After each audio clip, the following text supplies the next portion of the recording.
Welcome to another New Spurs Order pod. We're live once again. We're just posted up in the W Hotel.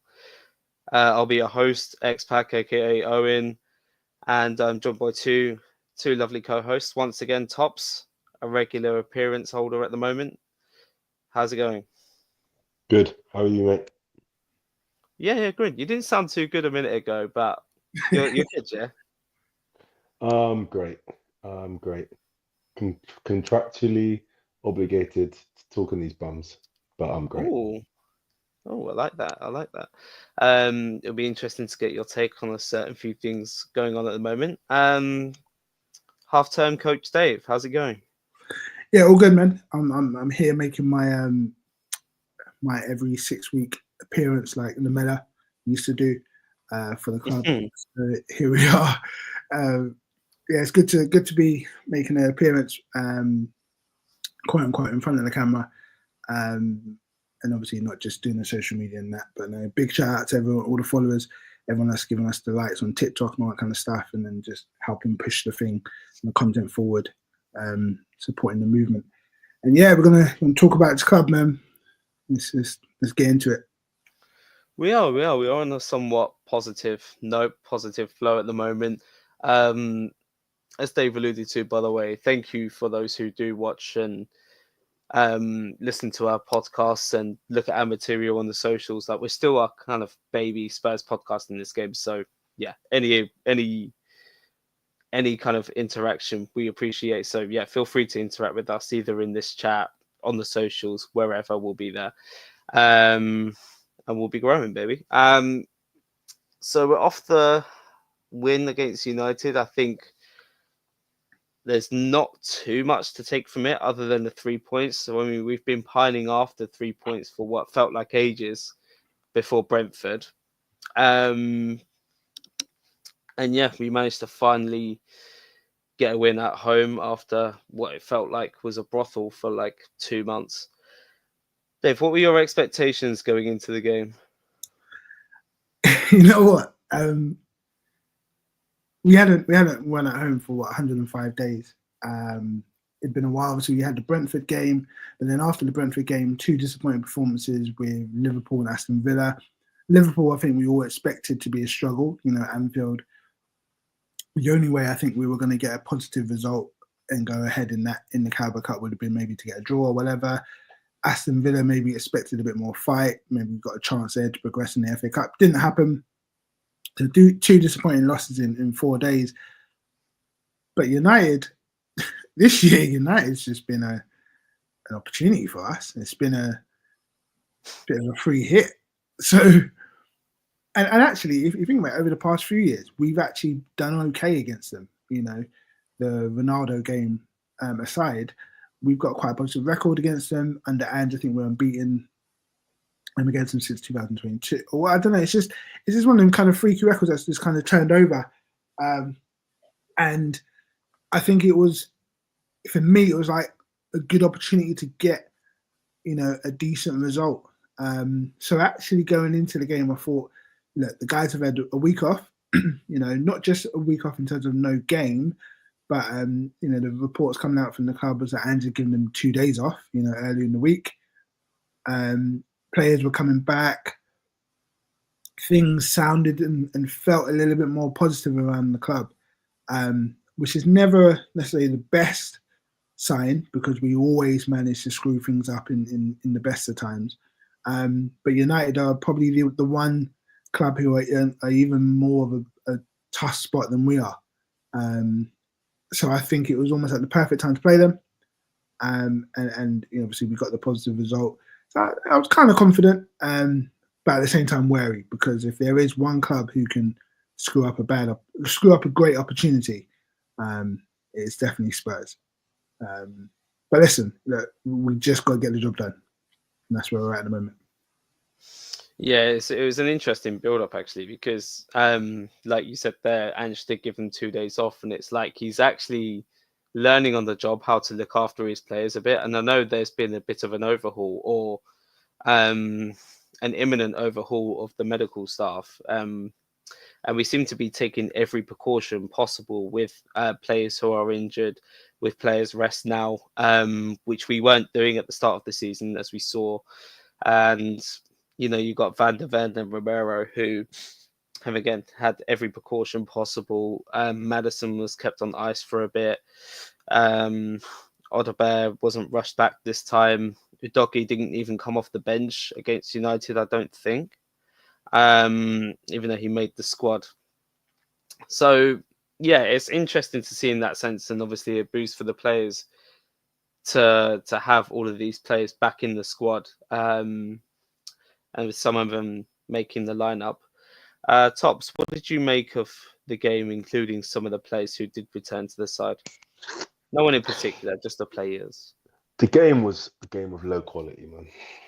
The game was a game of low quality. Let's just be honest and frank, right? Both lower, middling sort of offerings from both teams. A United team ravaged with not only injury but lack of form. A subs bench full of children, none of them which would get on, and a team full of experienced against a team full of experienced pros at home, on the back of lots of tiredness, on the back of injury returns, and a severe lack of confidence as well. So honestly, I didn't expect much, man. I did not expect much, to be honest with you, and rightly so, because I didn't get much. I didn't really get particularly much for me to feed off, for me to feel excited, to feel gingered about from the performance. I felt like we started quite well. United seemed to give us quite a lot of space in that midfield. They were asking Bruno to almost do the job of two men. They were asking Casemiro to do the job of two men, whilst still somewhat creating some passages for themselves in order to get chances against us, through Højlund and Xerxes and Garnacho, you know. I felt the first 20 minutes, I felt they were quite good from us. We looked a bit more like our old selves. Maybe that was probably because Maddison was getting on the ball quite early. We had some nice, a little bit of nice work between him and Son from time to time. It looked like Spence was sort of trying to build some confidence, getting on the ball, not only playing out but driving out himself. But it's just like the age old. It's just like the age old kind of performances under Ange. You know, even after about 60 minutes, and the few changes that were made, it almost felt like, you know, usual. We kind of gas out a little bit. They kind of build a bit more confidence. They take a bit more possession. They take a bit more risks in trying to open up the game, and then we make more changes, and that then pulls it back in our direction. But I just felt that the standard of the game was so low. I've just got to a point where I just have no confidence in a lot of these guys, whether it's because of performance level, whether because it's actually because of tiredness, and actually just maybe just me coming to a realization that some of these guys aren't really who I think they are. So to win 1-0 is great. You know, to get the first win in 105 minutes at home, fantastic. Congratulations. But against this United team, who are rubbish. And what's hilarious is that I listened to Mugger, and even after losing, they were so negative with the way that they spoke about us, which is just remarkable to where we are right now as a team. Like, they felt that they had better games, they had easier games against us than they had previous teams that they had lost to more convincingly. They spoke as if they were in some sort of a game with us. And I just don't know what that makes us look like with all these returning players, with players who've been affected by tiredness, with Son still playing, Maddison coming back, Gray being rested. I just don't see very much as positive right now with this team. I don't have any expectations. That's just where I'm at. No expectations. What would make you happy? Well, content. I'll use the word content. Honestly, with how Spurs finish the season from now. I want most of the experienced guys. Very good question. Very good question. I would like most of the experienced guys out of the team. I feel now I look at the team for what it is, and now I look at the way that we've played through this injury period and the period without. I just feel that there are lots of guys in this team that are holding back other guys. I feel we will have a shake-up in the summer, and the guys who I really did look on and really think are the guys that kind of were going to help us push us forward and give us that extra bit. These are the guys that I now want gone. I just want these guys kind of slowly ebbed out. And yeah, you have to build a squad, you have to have experience level to some sort, but to me, the Poros, the Basumas, the Werners, the Sons, these guys slowly just need to be ebbed out of this team and just give the reins to guys who are fresh. They might be inexperienced, but the talent level and the potential is high. I want to see more minutes for Gray. I want to see more minutes for Bergvall. I want to see more minutes for Spence. I want to see more minutes for Moore. I want to see more minutes for Tell. Like, in my mind, this is just where I feel will be the first step to us actually getting what we want. I almost feel that a lot of the experienced guys are bound by pressure. I actually feel now, when I look at these guys play, some of them are just bound. Some of them are tired, admittedly, but I think some of them are bound by pressure to perform at the level that's required. And some of them just can't. And that's one of the positive things about having someone who's youthful and full of potential and full of gusto, is because they will go out there and they will play with no pressure. They will play freely because they have the ability to, they have the willingness to, they have the ability to learn and pick things up and learn from the mistakes. Whereas a lot of these experienced guys, even Romero to some extent, I'm kind of tired of it. That would be for me the first step to making me feel happy. And what gives me much confidence is that the guys who I speak about, who I want to be playing, they've given me no reason to feel like they can't step up to the level. Gray hasn't given me any reason to tell me he can't step up to the level. Spence hasn't given me any reason to believe he can't step up to the level. I believe Tell is kind of already at the point where he believes he's at that level. I think Moore will get better. I think Kinski is great. Like, there's lots of reasons for me to feel like actually we have the players that can play the way we want to. Fair. I don't see a huge overhaul in the summer, though, to be honest. I think mainly because we're not great at finding good moves. I don't think any of our players are like desirable commodities, maybe apart from Romero. Like, I see one of Bentancur and Basuma leaving.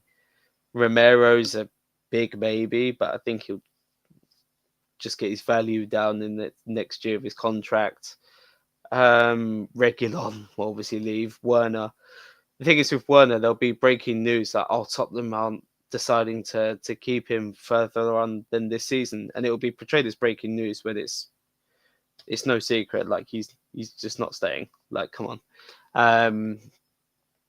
And that's about it, to be honest. I'm not sure if I would call that a shake-up, but I can't see much more than that happening, because Richarlison's probably just going to plot himself there as well.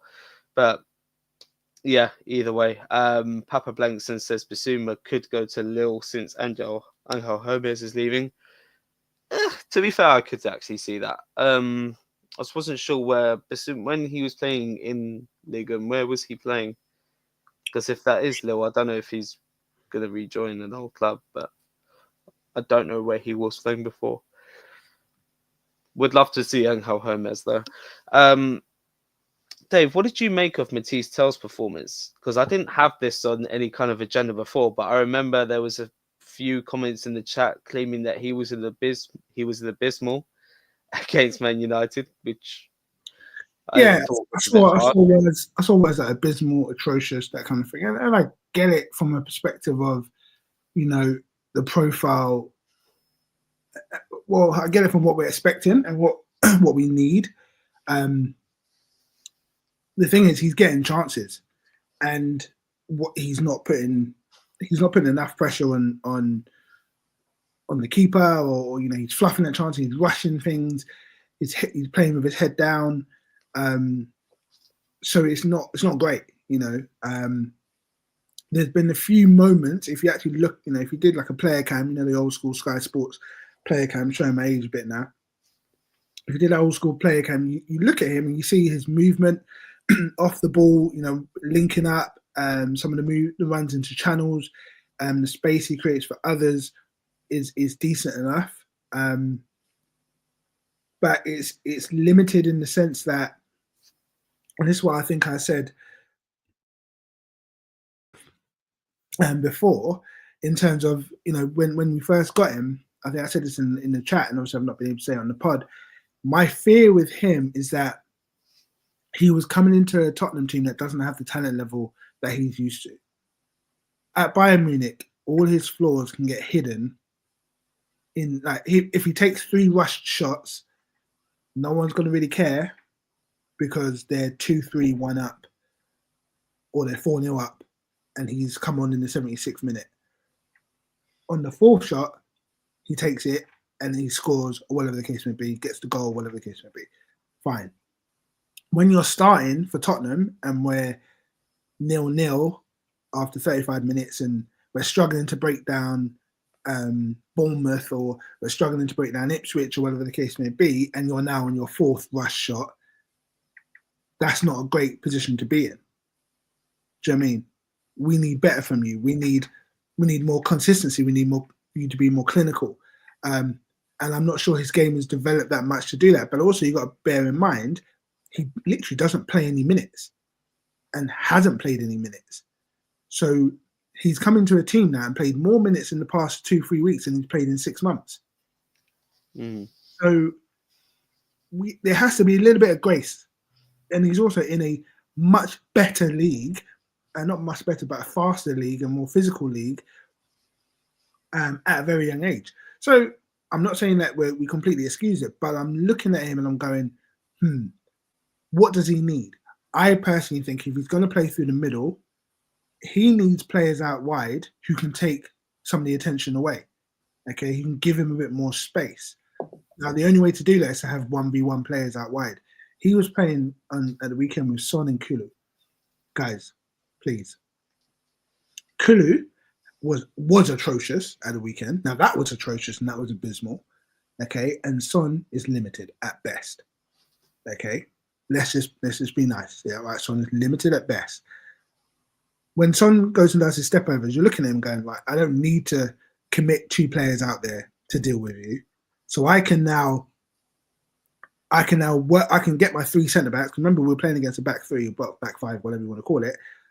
I can send one wing back out to take on Son, and keep my 3 centre backs to mark out Tal. Plus, we have no midfield runners. We've got no one breaking the lines to take the centre back away. So where is the space being created for him? So if you brought on a Mikey Moore, if you brought on Odegaard maybe a bit earlier, you might have seen something a little bit different in the last 20 minutes of the game, whatever. Because what I did notice is when he was linking up with Spence, when he was linking up with Maddison, you saw a completely different type of player, because the technical ability is a little bit different, the ideas are different, and he thrives with a better and a higher level of quality out wide. So even moving forward to the Ipswich game, I would love to see if it's him, with Odegaard and Mikey Moore flanking him, and we just go 3 young G's, and that would be how I would approach it, with Spence and Udogie, right? Spence at right back, Porro, just forget about him, okay? Call it resting him, whatever, but forget about him, and Udogie on the other side. Perfect opportunity to bring Udogie back into the game, back into the team, right? You've had an extra week of training. I know Matrix Moves is putting that comment, who do we want to see against Ipswich? An extra week of training. And then I guarantee you, if we put that kind of lineup there, you will see a more fluid, because Tel thrives off little combinations. You saw it when you watch him at Bayern Munich, him and Musiala, Kimmich, whatever. Obviously, we don't have that level of player, but people like a Spence and Maddison, Odegaard, where they can beat a player, they shift, 1-touch, 1-2s, round the corner, those kind of, inside channel passes, those kind of things. Son's not doing that. Kulu's not doing that. It leaves him very isolated. And therefore, you're asking this 19-year-old kid to play a style of football that's not suited to him. And I think that's what leads to his poor decision-making. Yes, on some of our fast breaks, he was very rash and he messed things up. Listen, that happens. And then yeah, when we made the subs, who did we bring on? Johnson. Come on. Oh, here we go. You know, like, and Johnson wasn't. Johnson, come on, guys. Johnson wasn't going to do anything. You know, so as soon as Wilson Odebear came on, it was like you can tell I know they've played together at youth level, but there was okay, right, now I know what position. I know as soon as I get the ball, I can trust you to want to get on the ball and make this move, etc., etc. Johnson doesn't have that same kind of, you know, wavelength, whatever. We see it when Mikey Moore was playing with Jay and Scarlett, or whatever. We see it with the young guys. We see it when Bergwijn was playing with Scarlett. You know, players of a certain ilk play a certain way. They think a certain way. And if you're going to build a team, you're going to have to make sure you put those kind of combinations in place. Same way you pick a centre-back combination in the same way. Your forward line has to thrive in terms of profiles. And I don't think Ange has got that right all season, mainly because, and I give him credit, you know, I give him a bit of pass. There was a bit of injuries and whatever. But now that those profiles are back in the squad, and you've been ratting on for 2 years about 1v1s and 1v1s, that's what you want. This is why I was so disappointed at 60 minutes when I saw Brendan Johnson coming on. Because you've been telling us for 2 years, okay, that you want 1v1 specialists out wide. You've got Mikey Moore sitting on the bench, who is our best 1v1 specialist in the squad at that present moment, especially in terms of fitness, and he doesn't touch the pitch against a team where Mazraoui was getting absolutely cooked, and it's Dorguy's second game in the league. Perfect opportunity to bring one of the most exciting talents on at home, and you bring on, you know, Speedy Gonzalez, who can only run in a straight line. Come on, man. Let's be smart, man. Yeah, I would love to see the Tell which turned up against us in pre-season. Playing through the middle against us, especially in the first friendly. I just remember him absolutely tearing us to pieces. With what you described about, you know, him looking a lot better with, we'll see, more technical players, better thinkers, for lack of a better term. You mentioned Spence and Maddison, who like to operate on that left-hand side. Would you like to see Tell on the left in that sense? No. Because you got Solanke coming back into the team as well, which So when Solanke comes back, then that might be an option. But I'm just saying, like, and this is what I don't understand, because, you know, from a coaching perspective, if you are going to coach a team and put players in a team, like, I don't understand why Ange doesn't build teams to suit his better players. That's what that always confuses me. It's like when you've got Son as your best forward available, why would you not have midfielders who can play those passes into the areas that he likes? You know, those passes being played into. Why would you not have that if they're available, if they're fit and available, and they're why are they on the bench? Why is Maddison on the bench? Do you know what I mean? Like, you then struggle to get Son into the game because you don't have the profile on the pitch to really link up and make those combinations work. So it's just, you're going to struggle because we are not that good. Like, our players, we're not that good. So you need to make sure you get the best combinations on the pitch to be able to do that. So I'm looking at it going, if Tao is going to play through the middle at the moment because Solanke's out, okay, you need some 1v1s on the wing to draw attention away, to give him more space, because he is 19 or whatever he is in the Premier League for his third or fourth game. Okay, it's faster, it's more physical, so you give him space. How do I give a striker space? You make sure there's activity out wide. How do you do that? You have players who demand attention out wide.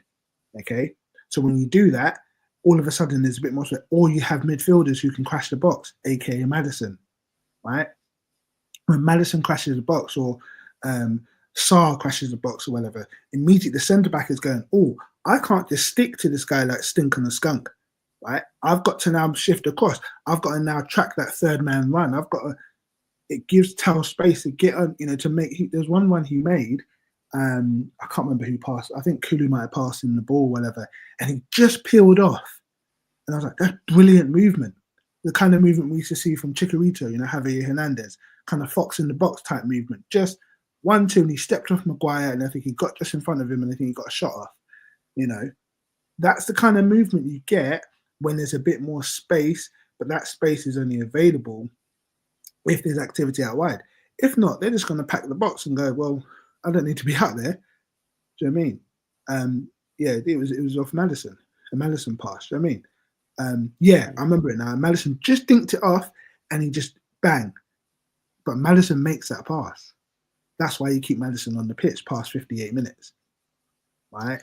Because as soon as you take him off, there's no one doing it anymore. Yeah, it's an idealistic thing. Like if Madison was able to play more minutes, my best guess, that's obviously I'm not in the physio room, but my best guess would be it's our new way of preserving and looking after our players, which we're starting to do now, which is great. It's great. It's really good. Man. I don't know. Well, how much they on a week? I mean, Kulusevski didn't have to. He didn't play another 90, did he? Kulusevski, I don't know how many minutes he played, but he played way too many. Yeah, yeah. He's completely burnt. Yeah. He's completely burnt at the moment. He really is. And this is what I'm saying. Like, I don't understand. Like, okay, if it is a fitness thing, cool.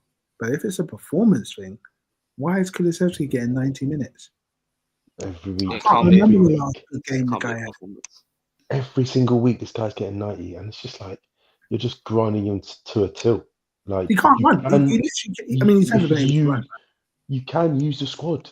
What is wrong with using the squad? I don't understand.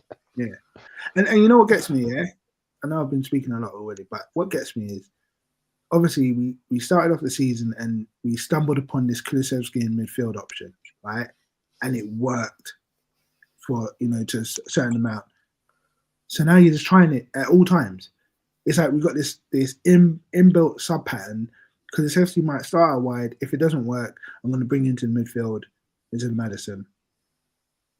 Okay, but you don't have to do that.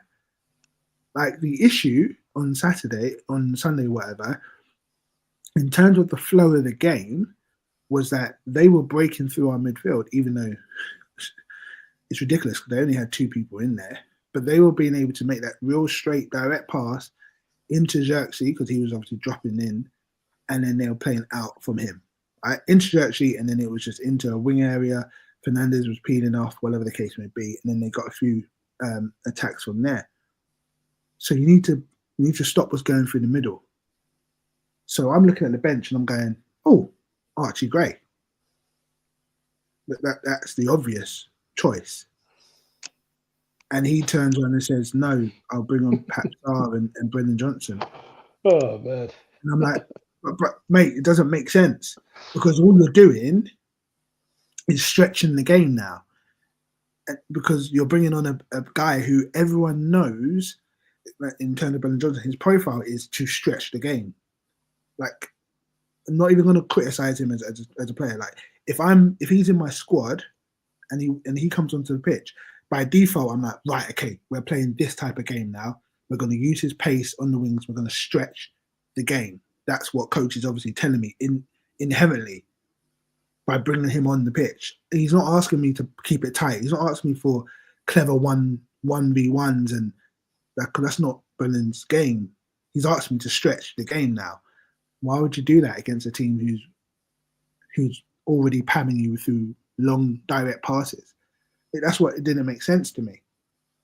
And it still took him another 15 minutes to then shore it up even more when Gray obviously had to come off a Danso and whatever the case may be. And we spend too much time living on the edge when it's unnecessary, okay, and it's putting our players at risk, whether it be from injury, burnout, silly mistakes, errors, when we don't need to.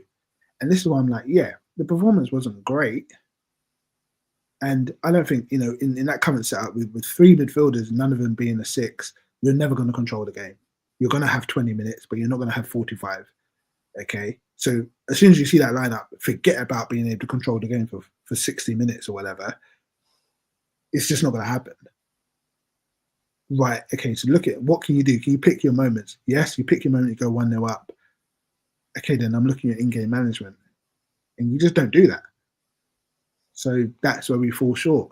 And the performance is bred from lineups and combinations that you put on the pitch. As soon as you bring on a Brennan Johnson, you're telling me as a Spurs player, you're looking at it and well, I'm taking off Maddison. I'm taking off my creative in the gaps player.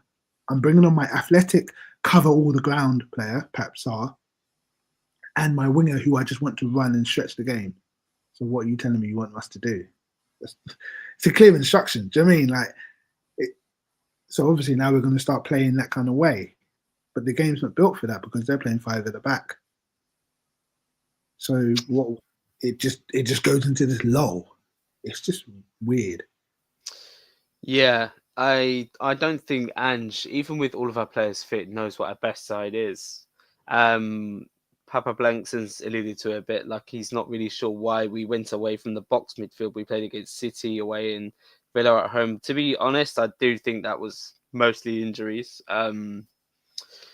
Like it only really works with both Maddison and Kulusevski fit and functioning midfield. I think Bentancur got suspended around that time as well, but yeah, in-game tweaks aren't his strength either. And even when we didn't have that much unavailability in midfield at all, like the midfield composition would change on a game-by-game basis, which I've said to Tops as well a few times, like on pods. It's just really frustrating because we don't really have like any kind of contingency or good rhythm to get into. Like if we start playing well, it just gets changed again. So whenever we obviously put out a new midfield, they're playing together for like maybe the second or third time in the season, and it just looks off and it takes a while to get into any kind of rhythm, and then let's just make up for it by running more. But the game's out of control now, so like we revert back to a certain type, which is just to make the game chaotic. Like I think you gain control or better control in games and as a team through more familiarity, but it has been harder with the injuries, of course. But when you're chopping and changing the team on a game by game basis when everyone's available, it just tells me I don't think you know what the best team was. But anyway, Tops, I have been meaning to come to you because it only feels like since this Manchester United game, even though he played just under 60 minutes, everyone's been back on the Maddison train. And I know you're not. I'm not trying to evangelize you or anything like that, but you're pretty much against it. I think you're still pretty anti-Maddison. I think you were jumping on me for glazing him in the chat, but it feels like everything I've listened to or read since is like, we're much better with Maddison in the team. We've got much better technical floor. He's the only one in midfield who can make these incisive types of passes. I'm like, I actually don't even want to hear it now because I've been saying this for months and months and months. While he's been getting criticized for being inconsistent, some partly warranted, most of it not, to be honest, in my opinion. What do you make of Maddison's place in the team and his importance to the team going forward, in your honest opinion? I think, based off your first statement, I think two things can be correct at the same time. I feel the importance that he plays in the team is clear. It's obviously clear because you see the way that he performs in the games that are big for him.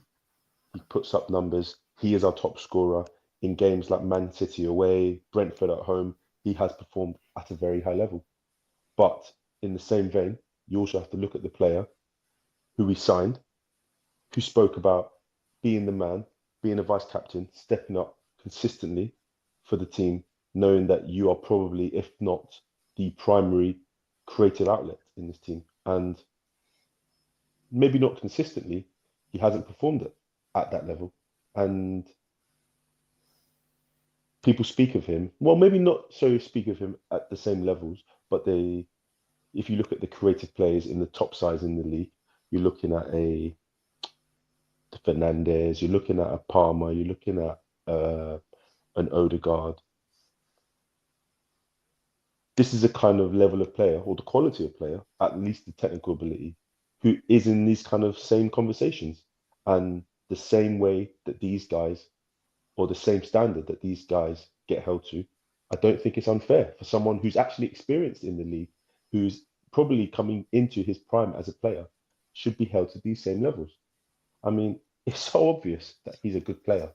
I'm not going to sit here and tell you he's Brennan Johnson, because he's not. He just isn't. Like, he's very, very able. He's got a very high technical floor, and the team look to him. I just think it's very important for him to, one, he has to get fit, and he has to improve his health in terms of staying consistently on the pitch. And if he's playing through injury, he's playing through injury. If he's nursing an injury, he's nursing an injury. But it also then means then that when he is playing, when he is given the minutes, when he is given that 60 minutes to start the game, you're going to need it from him. And actually, I think now, 2025, this new style of football where 11 players are needed on both sides of the ball, I think that is one part of his game that I feel that he needs to just develop. He's not tenacious enough. He doesn't have to do all the pressing, but I think he should be involved in that. He should be involved in trying to win the ball back. He should be involved in trying to agitate the other team from a defensive standpoint. And sometimes I feel that is also one of the things that annoys me about him, is that I feel I don't get that side of him. Not saying that he needs to be, but I think across the pitch, one of the things that Ange seems to want to do is to have an organized, coordinated press. And personally, I don't think he's managed to do it very well in terms from a coaching perspective. But also, that's down to the people who are actually doing the pressing. And I just feel sometimes it looks like he might be, or he's doing this fake kind of pressing where he's kind of going into an area where he might be pressing. But actually, I'm not seeing him do it consistently enough. And one thing, I mean, okay, when I look at Maddison as a player, one thing I used to kind of like draw some level of comparison was Eriksen under Poch. And Eriksen was that kind of hybrid 8-10 who was a creative outlet, and I think he never used to get enough credit for it. But one of the things that Eriksen was fantastic at, and I really do think he was fantastic at, was his ability off the ball. He was so tenacious. His press was always near on perfect with Ali and Son. And I just feel like when I look at Eriksen and I look at what he was able to do technically on and off the ball, I kind of see similarities to Maddison in terms of what he's able to do when he's on the ball and how he can affect the game. But off it, I'm just a little bit. So I'm going to need more. Like, Tobes glazes this man like a Krispy Kreme donut. Like, I don't understand why, because it's not as if I don't understand why, because it's not as if what we're watching is different to what he's watching. He can have his opinion that Maddison has been more than okay, or 7.5 out of 10. But frankly, he hasn't. He hasn't finished 90 minutes this season in one single match. Hasn't finished 190. Not one. We used to drag up and down Endom for not completing 190. I haven't seen Maddison complete 190 minutes this season. Good point. Okay, someone might say that's the manager. Okay, but you're also a vice captain. Son plays 90 minutes. Romero has played 90 minutes. Why haven't you? Like, I just don't think I don't think you can't not ask these questions. I'm happy that he's back fit, and I actually want to see these fit players come back into the team like Maddison and help drag this team out of the hole that we're in, because we're in a hole. We are in a hole. We're out of 2 cups. We're hoping, pulling at straws to try and get a decent run in the Europa League, but we're 14th in the league, or 12th, whatever it is in the league, 7 points behind 10th place. So it's just like, we're going to need some of these guys to really step up and pull us out of this hole. And I'm looking at him as being one of the primary guys that I need to start seeing consistent, measured, replicable performances that help the team. Will be Sociedad or AZ Alkmaar in the Europa League as it stands. Can I just say something though? I hear everything that's been said, and I agree with 82% of it, if I'm being completely honest. Very specific. One thing I just want to ask is this. If Maddison doesn't start on Sunday or Saturday, whenever we're playing, whose fault is that? This is what I'm thinking. I Because was like, thinking during top speaking, nobody's been asking Ange about Madison, really. that's They're what I'm all saying. about like, are you gonna change your style or are you not? Are you gonna change it or you not? Come on, are you gonna do it? Go Yeah, on. because I I dare think you. there's a even bit of though, no, plausible. hold on. The reason why I asked, we're saying, I need 10 great games with him, or I need 10 games of repeat this, repeat that. He will play. He played a decent game. Let's say it was a good game on Sunday, right? Scored a goal. He was linking up, right? Had some good passes here and there. He even was doing the defensive side of it, right? There was one time when Fernandez got the ball deep in their own box, right? Pinged the ball to Hoyland. Hoyland took a little bit of an erratic touch. Madison slid in, won the ball back before they could break, right? Class. Exactly what you want. Defensive play. He gets subbed 2 minutes later. Okay. Well, all right, cool, fine. So he's done everything that we want him to do. If he doesn't start against Ipswich away, whose fault is that? He can't put another 70 minutes in the tank for us to then grade him on if he doesn't play on the pitch. Do you know what I mean? Like, he can't, once his number goes up, sometimes he's getting subbed, not because he's playing crap. He's getting subbed because he's getting subbed. Yeah, no one's saying that he's getting. No one's saying I'm he's like, getting subbed I don't because he's playing crap though. I don't know, Like, but that's what I'm saying. I don't know where to gauge. There are sometimes, okay, he's been why? anonymous. There's been sometimes he's been anonymous and he's been deserved to come up. I get that. Mhm. But this whole, he hasn't completed 90 yet. We need to see the 90. This is why I said 82%, right? Because I get it, and I know we want more. But also, when you're saying about the bracket level of his talent, Odegaard, Fernandez, etc., these guys are playing 90. These guys are playing more games than him, and they're not putting up more numbers. In the limited time he's playing, he's got 9 goals in the league and 4 assists or whatever the case may be, in a team ravaged by injuries, which has been sitting 14th, 15th, 16th. Mm-hmm. You know what I mean? So I'm like, I'm not saying he's done what we needed him to do, because he actually hasn't. But if you actually compare him to his compatriots, he's done all right. Do you know what I mean? So I'm like, we still need more, but he hasn't actually been as bad as you. Like in the opportunity that's been afforded to him, in a team where the manager clearly has no idea how to manage a game in game, and just when it gets to 55 minutes goes, oh my gosh, I need to do something. Oh, take off Madison. That was one of the next points I was going to bring up. But yeah. Do you know what I mean? And just, he just almost just short circuits and defaults to taking off his most creative player. And, what I would love to see is 10 games. As long as you're fit, you're playing. The same way we've just trusted Kulusevski for the past 10, 15 games, I'm trusting you, Madison, for the 10, 15 games. As long as you're fit, you are starting, right? You start against Ipswich, you start against City, you start against whoever, right? As long as you're fit, you're starting. You've got that left 8 position down pat. Why? Because I've got Tell in my team, right, who needs that kind of creative play. Because I've got Son who needs the ball quickly out wide. Because I've got fullbacks who need a bit of, rotation and combination play. Because I need, whatever it is. You're the only one in the squad who can do it. And Kulusevski is burnt out. So even if I want to go to my backup, right, and also because what I'm doing now, I'm using Lucas Bergvall, who played as an 8 and a 10 at Djurgården. I'm using him as a bloody 6. So I can't use him because that was actually, I said no one else in the team can play those kind of passes. The only other person that I would actually put in that position would be Bergvall. But we don't want to use him as a backup for Madison. So seeing that you're not going to do that, Madison it is. Do you know what I mean?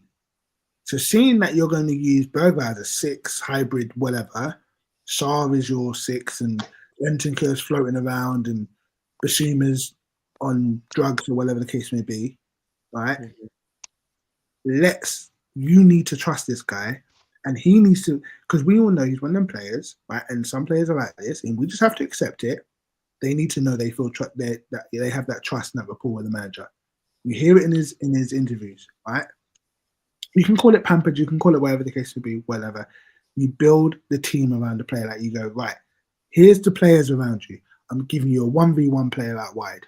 I'm giving you this type of striker, bang, bang, bang. This is what we need to get us out of the hole that we're in over the next 5 games or so.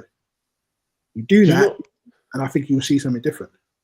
Do you not think it says something that he's chosen to pick this person as a vice captain, but doesn't trust this guy? Especially because if you look at the way that we've gone into games, a lot of the games this season, as the games have gone on, as the game has changed, we've needed a bit of a cooler head, especially on the ball, to slow the game down. And arguably, you could say someone like Maddison could be perfect to always have on. But if this is a guy who's never on at this point in the game, you're like, I don't think Ange knows how to manage a Maddison. If I'm honest, No, I think Maddison's too creative.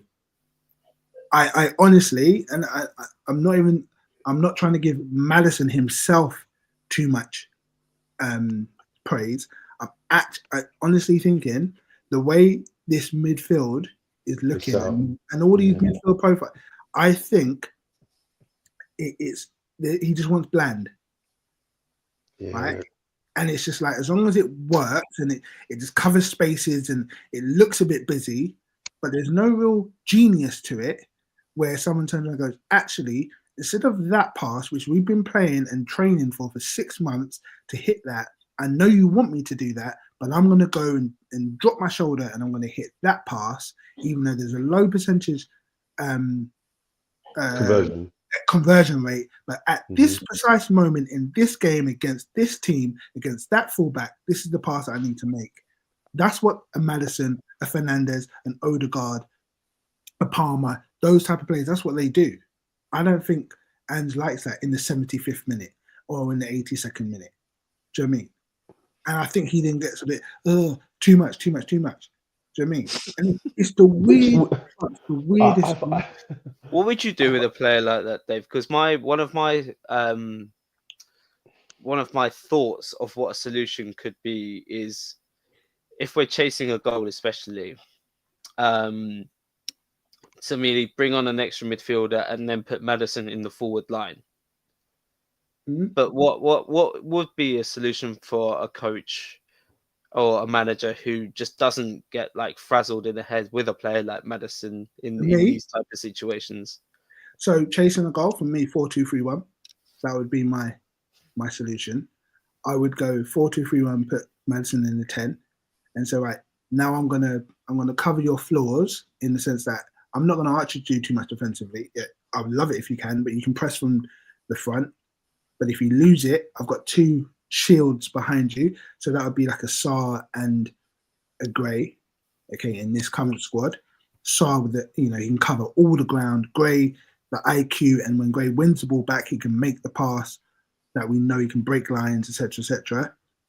I would have Sarr and at this present moment, Sarr and Gray sitting behind and say, right, Maddison, you just help whoever the 3 in front of you, just really make it happen. Okay, so whether it is a Tell, Odegaard, and Mikey Moore, floating around, and you have 4 creative players just cook combination play, right? You're hitting half spaces, you're hitting angles, you're like the way we had Eriksen, Ali, Son, and Kane, and we just gave them license. But who was sitting behind them? Dembele and Wanyama. Yeah. just sit.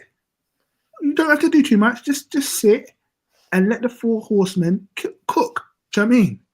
Right? But all you have to do that is this is when it's 1-0, okay, and West Ham have had 7-8 minutes of pressure. They've hit the woodwork, and you go, you know what? We need that second goal, You go, you know what, guys? 10 minutes. You guys sit. Maddison, go a bit further forward. Try this for a bit. All right, mate. Take the shackles off for a bit. Right? And you trust, and then you tell your fullbacks, just sit for a bit, or your fullbacks now come into in alignment in terms of in possession. Your fullbacks go into alignment with your 2 deep midfielders. So when they're receiving the ball, they are the outlet. So then Maddison doesn't have to drop too deep to receive the ball, and that's where you start your attacks from. Okay, so and make sure you got your left footers and your right footers, your angle of attack. You may, depending on who you've got as your striker, from your fullback position, you go direct into your striker. You play off that striker, and then Maddison can hit shots from distance. You're trying to win free kicks. You're trying to you just do things a little bit different. But all we do is go, right, we still need a left 8. We still need a right 8. We still need this. We still need that. We still need to hit wings. We need back post crosses and whatever. I'm like, bruv. Someone said it feels very Conte-ish. Yeah, Papa Blazer says this sounds very Conte-ish about 5 minutes ago. Yeah, and because it actually does. Yeah, it does. It's like it gets to a point where it's like, oh my gosh, there's too much. It's too much creativity for that system. And I think Maddison and almost I think to certain other players, and that's why he likes the Kulu, because have you noticed all of Kulu's creativity has been almost sapped out of him. The Kulu we saw 2-3 years ago is not the Kulu we're seeing now. All of Kulu's traits that Ange talks about and gets highlighted is, oh, he's workmanlike, he puts in a shift, he's this, he's dogged, he's blah blah blah blah blah blah. Bruv, come on, man. What about the one who used to just cut in and shoot? We ain't seen that in months. But that's what we saw 2-3 years ago. So you've taken all of that out of his play. What's the point? Do you know what I mean? We've got a player with limited pace who now has no shot on him. It's so easy to defend now. I'm not saying he can't have a great game, but notice the great game that he had was against City when he had a free roll. Do you know what I mean? When you took the handbrakes off and said to Kulu, you know what, start wide, but I'm going to give you a free roll, mate. Do you know what I mean? That's when you have the confidence to do that. But he does that when you're playing against the City with no Rodri. You know, okay, they got Gundogan in there. Yeah, go on, dropping the half space behind him. You know, so listen, I don't want to turn this into a tactical breakdown of everything wrong with Ange, but listen, it's one of the ones where we've got the opportunity here with this, and this is why my issue is not okay. You've got injuries, you've got this and that, but you've got talent within the team. Whether you could have done this with Bergvall. Bergvall could have sat in a 4-2-3-1. Do you know what I mean? You could have had Sarr and Basuma sitting there in the Europa League and put Bergvall sitting there as a 10 behind whoever it was, a Solanke, and have Son and Mikey Moore on the other side. And just done that for 10 minutes to get you that second goal against Roma or who, I don't know, whatever game where we needed it. But we don't. We sit there in these same situations and scenarios, inviting pressure, and then we wonder why tired players make tired mistakes, and Fraser Forster throws the ball into his goal, and here we are. To be fair, I agree with 99.2% of what you said. I feel like it was a little bit harsh on Kulusevski, only in the sense like he started off the season doing exactly what you say you were looking for him to do, and kind of shooting, being very creative, whether it be through driving with the ball or quite a few creative in swinging crosses or through balls from the right hand side. I think just the games and the minutes have like caught up with him now, and he's just there just to be a body, just to run around now. I like to believe, and this is mostly because I want to believe it, I think if he's given a more extended period of rest, I think he can return to that form he was showing from the start of the season up to December time. It does feel like a long time ago, but who knows? Papa Blankson's asking Tops, do you have a manager in mind for how you want to play? Or that could be answered by yourself as well, Dave. No, I don't. Just not Ange. I just can't see beyond some of the just clear errors in game setups, in game changes, like incorrect use of like player profiles, just balance wrong. profiling for even some of the recruitment, just not Ange for me right now. If he turns it around towards the end of the year, great. But I just don't see how this guy can be given the keys with this group. I just can't. I can't see it. I'm not really looking beyond Ange, because I actually feel that we have a good enough base. We have a good enough quality base in terms of the professionals that are at the football club. Yeah, there's some that are, in my opinion, that are done. Richarlison, Bissouma, Werner, my own belief in people like Johnson and Porro is just gone, but there is a real solid technical base of quality young players who, with decent amount of coaching, decent amount of support over the next couple years, I believe will be there. We'll be in and around where we should be, but not under Ange. For me, just I'm out. I'm fully gone with this manager. So, Dave, did you have anyone in mind? Boy, it's not going to sound very helpful, but not directly. No, mainly because I haven't watched enough of other managers to really ascertain it. And also, I'm very careful. And I know I've said this to you, Owen, in different moments, and some of your suggestions in the group chat. I'm very careful about when people cherry pick other managers, like at Iriola, at Bournemouth, and go, "Oh, but yeah, he'll be great at Spurs." I'm like, no. At Spurs, you have to win 2 out of 3. At Bournemouth, you don't. Now, he's doing very well at the moment, but he comes to us and we will expect, even with, call it unrealistic or not, we would want him to win 2 out of 3 games. Do you know what I mean? Like the fact that he's doing well now, no, we'd want that over 2 to 3 seasons. We'd want silverware, we'd want this. The pressure ramps up completely. Your transfer budget ramps up completely. Like, you need to be getting to quarterfinals, semi-finals, finals. Call it unrealistic. The margin for error is less as well, you know. Right. You can't go for 3 weeks, and if he draws 3 games in a row at Bournemouth, okay, fine, it's Bournemouth. You do that at Spurs, we're looking at you going, what? Do you know what I mean? Because it's just, and this is, even if it was like 10, 15 years ago, that would be what we would say, let alone with some of the quote unquote level we've got to, in the sense of, being in the top 6 and in and around that kind of Champions League qualification over the past decade.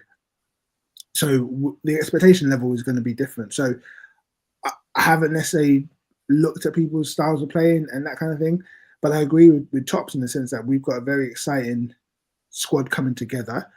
I'm a massive fan of Lucas Bergau, Archie Gray, obviously Jed Spence. Some of these guys are really, really promising. If Tell sticks around, I've been a fan of Tell for 18 months or so. If Tell sticks around, I think it'll be very useful. Solanke, I think, will be very useful. But again, we just need a manager. If it's going to be Ange, he's going to have to learn on the job. But we just need a manager who's going to be able to put these guys in scenarios and situations that accentuates their strengths and hides their flaws. At the moment, his in-game management and his processes or whatever can develop their strengths. It does for some of their players, but it also accentuates too many of their flaws and exposes them, especially over 38 games, which is the majority of the games that you need to be focusing on, which is obviously the Premier League campaign. And go get us a 6. Whoever just get a 6. Like this obsession with playing without a 6 is absolutely ridiculous. No one in world football go sign Edison from Atalanta or whatever. Atalanta, yeah. Like it's such an important role for you to muddle through Premier League games, Europa League games with a player who isn't a made for role type position. It's madness to me. Madness. Literally, it is the most crucial position on the pitch in the past decade, and we don't have one. It's okay. We have one, but we don't use it. It's just It's not. It's actually Anyway, okay to have a midfielder that likes defending, that likes tackling, that likes winning the ball. That's okay. Like, what are we saying here? To go into every game and to find your guys pressing halfway up the pitch, losing physical duels, not being comfortable on the ball in central areas to help reduce the pressure that the defenders have to play out in that first phase. Like, anybody can tell you this stuff. Like, but we're looking at this and everybody's seeing it but him.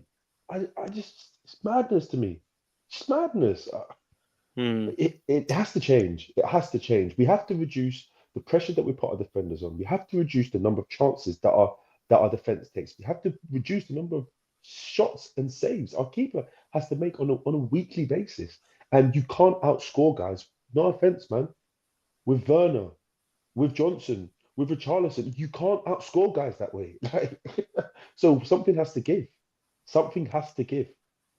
Well, Werner won't be here next season. That's an okay start, I guess. I'm personally not for Areola either.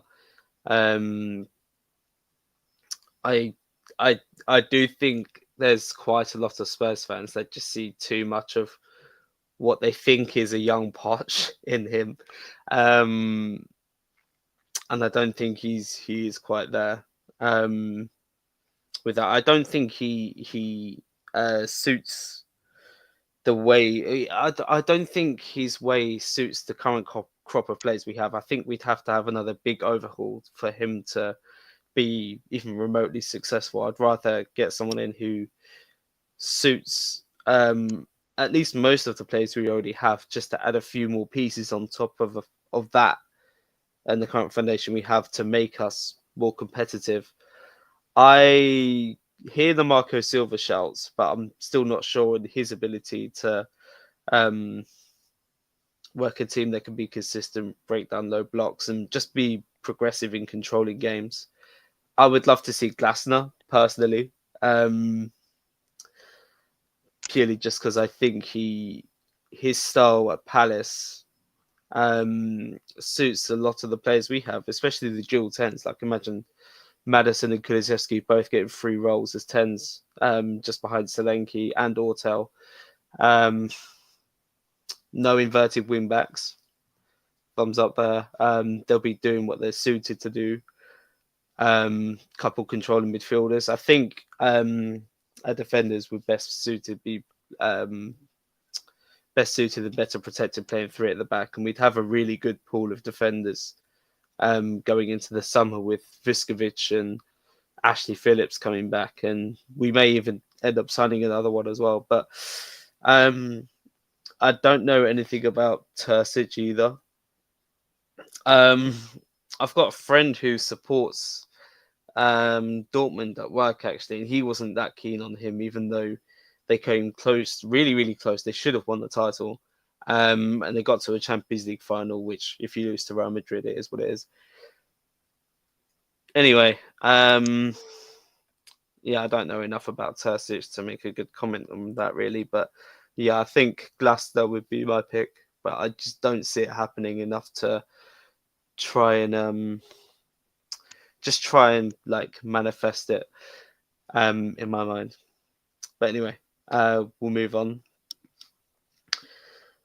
A lot of fans have been protesting recently.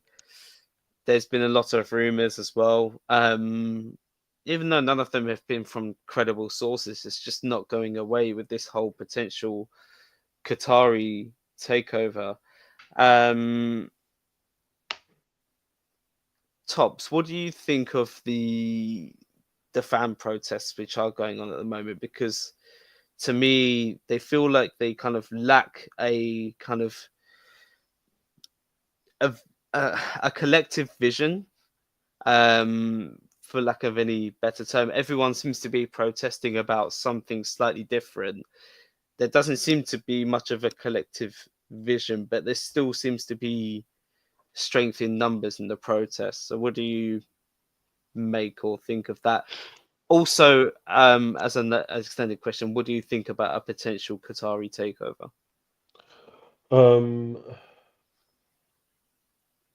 I think the protests unnecessary. I think fans should feel aggrieved, just because, as you know, the financials have obviously come out, and still fans don't feel the club are being 100% transparent with how and where the money is being spent. We are seeing some money being put into football operations, but it also is clear to see that the club is gaining a large amount of revenue from other sources, and lots of money is being obviously used into lots of different ideas, whether it's F1, whether it's potentially this new hotel, or this complex that's being talked about. And obviously, the club, on the pitch, they're not doing fantastically. So fans feel that they have a grievance against the owner because 24 years has gone. Lots of managers have come in, lots of players have been signed X, Y, Z, and still no level of success has been gained. So I feel the fans are well within their right. I think as long as it's not something that is completely negative in terms of the club's PR. If there's nothing that damages the club, I think if the protests are honest and fair, then it's okay. I don't think fans have any reason not to, especially supporting a team who haven't won, or who have won one major trophy in his tenure, whilst being the highest paid CEO in the land, literally in the land, with a stadium that is generating more money than he can even save and put away, in a prime location like London. There's lots that can be spoken about this, but I also do think this notion of, oh, how can I put it? The statement I probably want to say is the grass isn't always greener. And I say that with regards to thinking about the potential Qatari deal. I feel like, you get Qatari owners in PSG, you get the Abu Dhabi guys for Man City, you get the guys that were looking into taking over Newcastle. And I don't know, to me, you kind of have to make sure that the intentions are correct.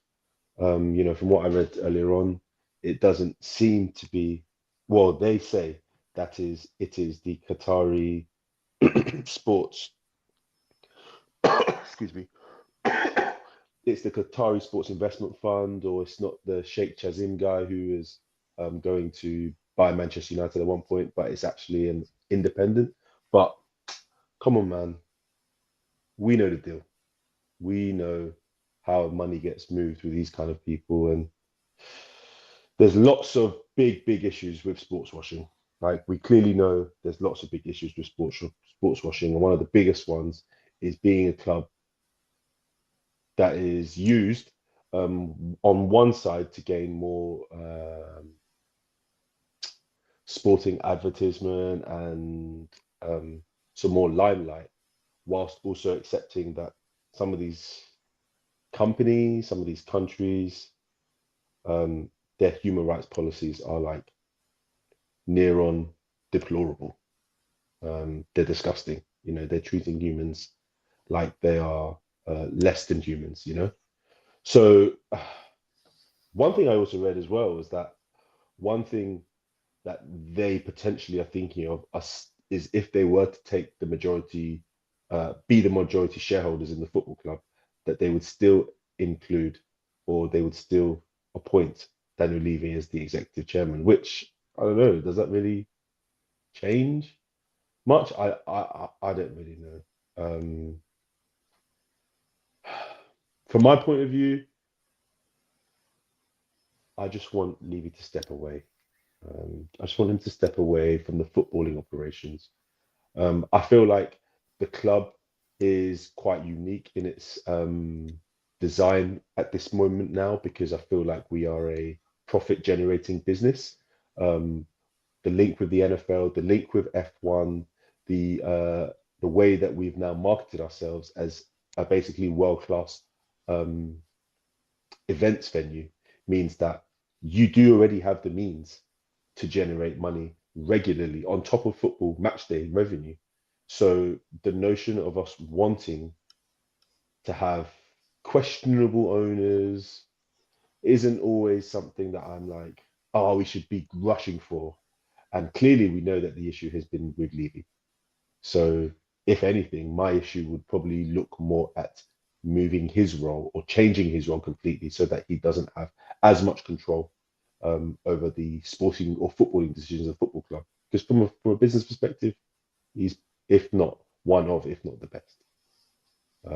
So that's kind of where I'm at with it now. Yeah. Dave, did you have any thoughts?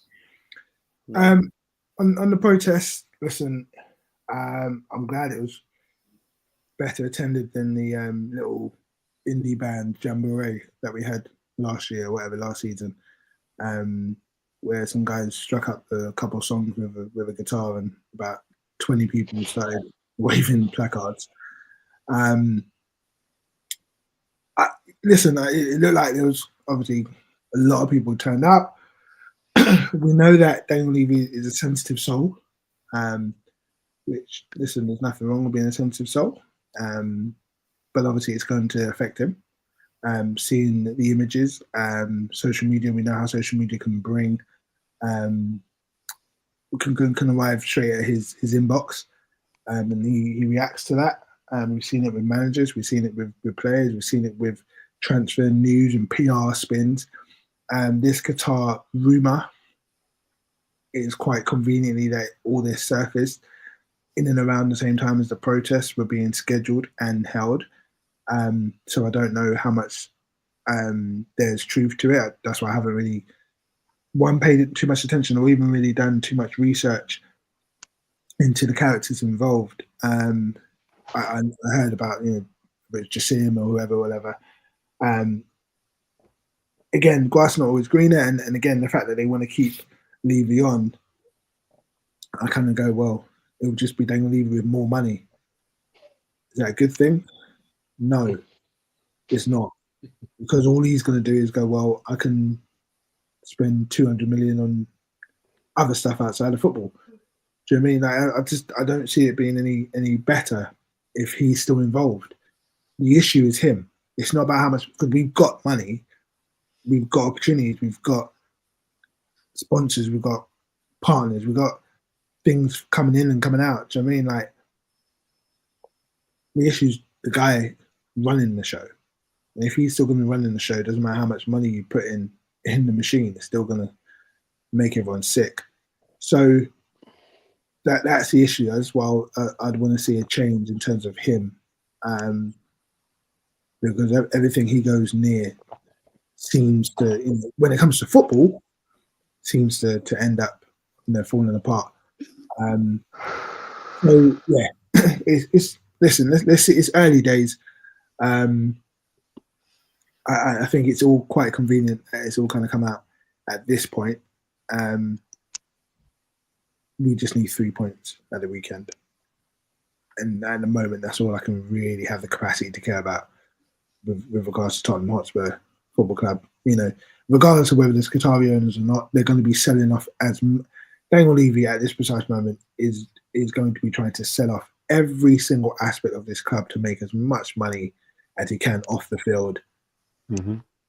On, right this very second, if someone called him now and said there's an extra 150 million to be made from that stadium, he's going to try and do it. So listen, then will we see that go into the playing squad? No, he's still going to haggle and hassle over giving someone 46 grand a week or 48 grand a week. So here we are. Yeah. You're absolutely right. You're absolutely right. There's absolutely no guarantee. And sometimes as well, with these things, you just have to be careful of who you get into bed with, I think it's very much an ethics issue. I think it's very much going to cause some level of fan backlash to some extent, especially if Levy stays. I think as a football club, people will start to maybe even look at who we as a club or even as fans and how we identify ourselves. I think this sort of issue or this sort of situation also brings more scrutiny on the club because you are then looking at situations whereby more money is now available. So financial fair play is now something that's spoken a bit more of. Also, you're now thinking of who's actually running the club and who's in charge of the decision making. And if something maybe happens where these guys maybe have to pull out at some point, then you're also left with some level of long-term uncertainty. So I think lots of different things have to be taken into account when kind of effectively looking at these big sort of decisions. But I think 100% Dave is right. We are right. The issue is leaving. It's always been him. Like it's so clear. It's so clear. And it's just like sometimes these things just need freshening up. Like, you go through businesses, you go through companies, you go through like, industries.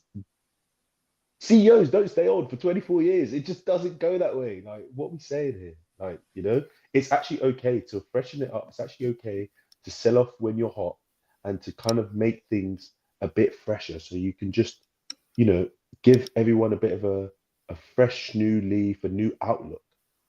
That's okay. You've done well. You've done well till now. The club is self-sustainable.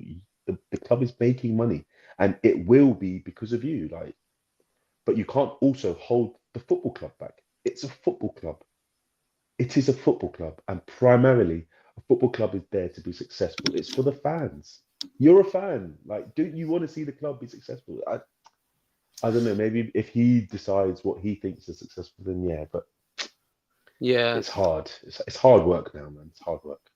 this is where I actually don't have that much confliction with it. I see Qataris being rumored to take over Spurs, and we're going to get so much money in there. Okay, yeah, there's the sports washing side of it, but they're going to inject all this money in and blah blah blah, and it'll be guys that's helping the community to an extent. It's just like, okay, but at the end of the day, we don't actually need that. We're probably the only club in world football that doesn't need that. And I like what you said, Tots, because I'm at that point now as well where it would be great to just have someone else who has a fresh perspective, who wants to be proactive and helping us get to these heights which we want to get to. Whereas Daniel Levy, I feel like he does want us to get there, but he's just too reactive with it.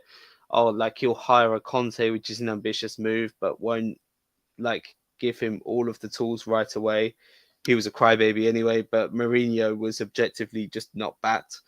But he was brought in to help us get over the line. Like, you don't hire someone like that if you're not ambitious. But it's about being proactive and knowing how to do it better, and just having someone who has a better relationship with other clubs as well, I guess. Like, I feel like if Daniel Levy's going into negotiations with another chair, another CEO, they're like, oh, he's a quite hard character. I feel like trying to get a scalp over on him. Like, let me make this as difficult as possible. So I feel like I've got the balls. I've like got the ego to match Daniel Levy in terms of being a good chairman, etc., etc., and just having that fresh face, a proactive footballing board would be great, to be honest. And I thought we had that with Paratici for a little while when he was hired to just take control of the football side, and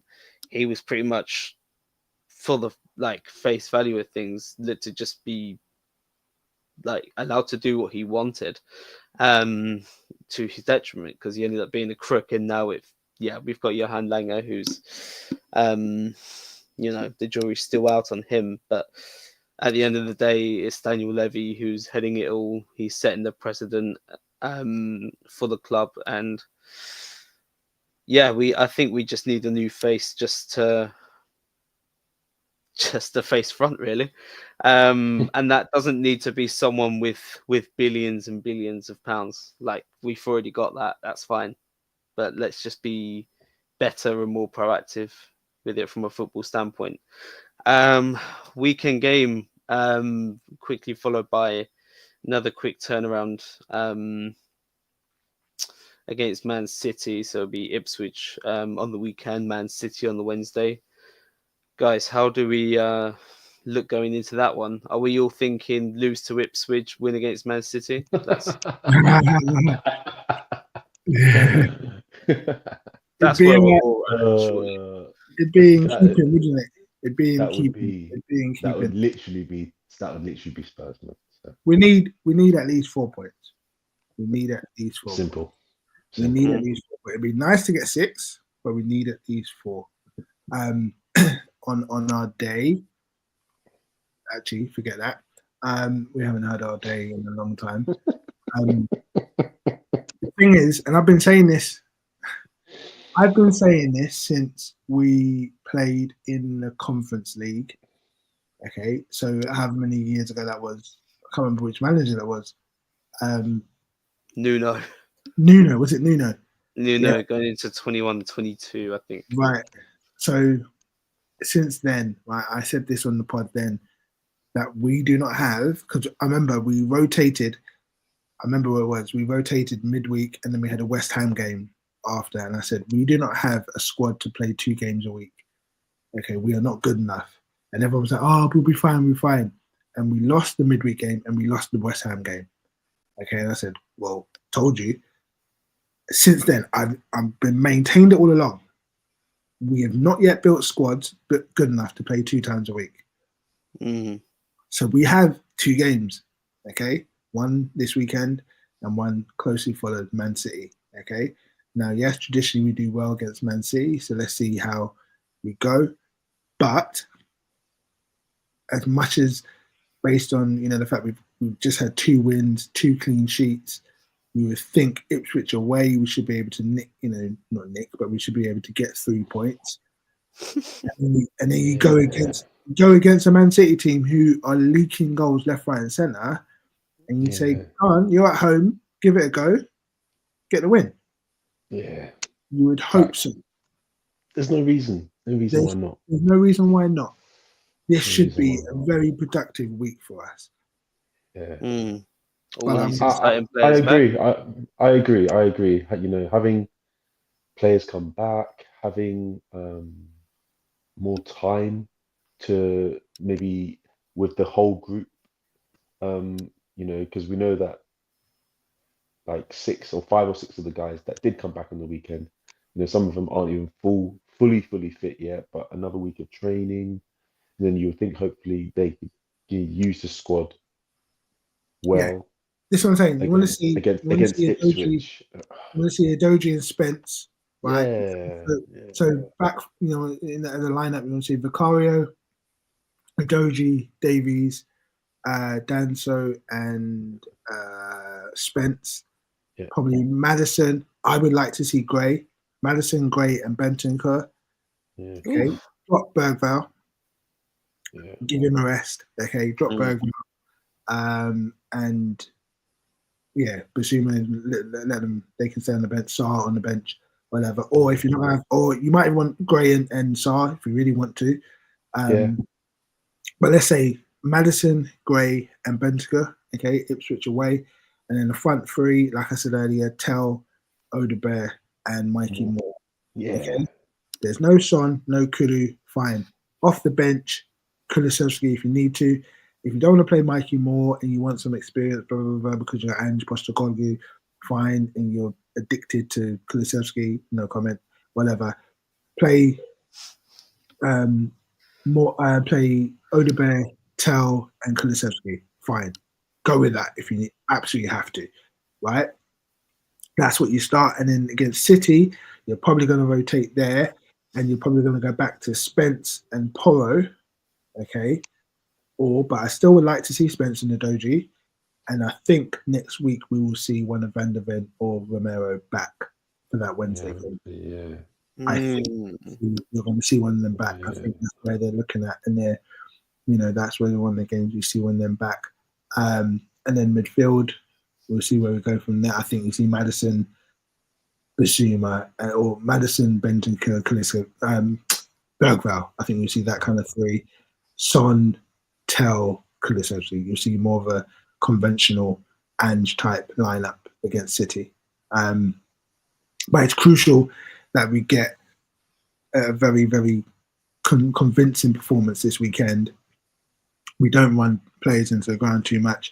If we can go 2-0 up or 2 goals up quite early on and get the game done, and then bring on some subs, whatever, and get ready for Wednesday, because, like I said, we don't have the squad, we don't even have the legs to play 2 games a week and to be running into these games into the 80th minute, still chasing it, still trying to get a win, because this could be very fruitful for us. As much as we're now 12th and we've kind of got out of that middle bit, we can get easily dragged back into it based on the fact that people are playing people around that kind of that thing. We need to make sure we get on a bit of a run now to bring a bit of distance and get us, keep us up there, keep us moving in that direction. It's momentum now. And I don't really I don't really care about performances, because you're not going to see it because it's Ange. I just need the points.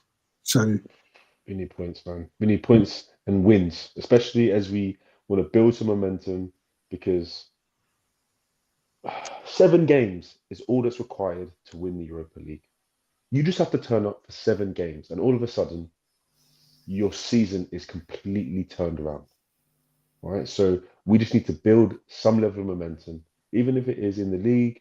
We're trying to get ourselves up the league. We're trying to get ourselves wins here and there, performances here and there. Fine, but you now have a 7-game run that's just required for you in order for you to now turn your season from what looked in many respects a failure to a success. Imagine, because I don't personally see us finishing no higher than 9th this season, in my opinion. Yeah. I just don't see it. I feel like the teams above us are a bit stronger, and points wise, it's going to be a stretch to get us to be higher than 9th. So I think the notion of not throwing the season, but the notion of making sure that the games that you do play in Europe are the ones that really, really matter, and you're getting your team fit and confident to play and perform in these games, in which, in my opinion, is a winnable tournament. Do I think we can win it? Of course we can. Will we win it? I don't know. But it's something that is definitely, I think, like Dave is saying, you get some wins, you build some confidence, all of a sudden you can go on a little bit of an end of season run. And then you're in a Europa League semi, you're in a Europa League final. You're 1 game from Champions League qualification without your season being a complete failure. Let's see. Let's hope. And I'm sure we'll be reacting to the draw, which I believe is tomorrow. Obviously, recording on the Thursday evening. Could either be AZ Alkmaar or Real Sociedad. Yeah, bring me AZ, because I'm telling you, if we get Sociedad, it's looking sticky. Going to kill. What was the point of automatically qualifying if we just get Real Sociedad, by the way? I mean, that's some bullshit. Fair enough. Oh, man. Well, not fair enough, but there you go. Guys, thank you for joining me in this podcast, though. Again, we'll react to the draw results tomorrow on the socials. Thank you to all of the live viewers again for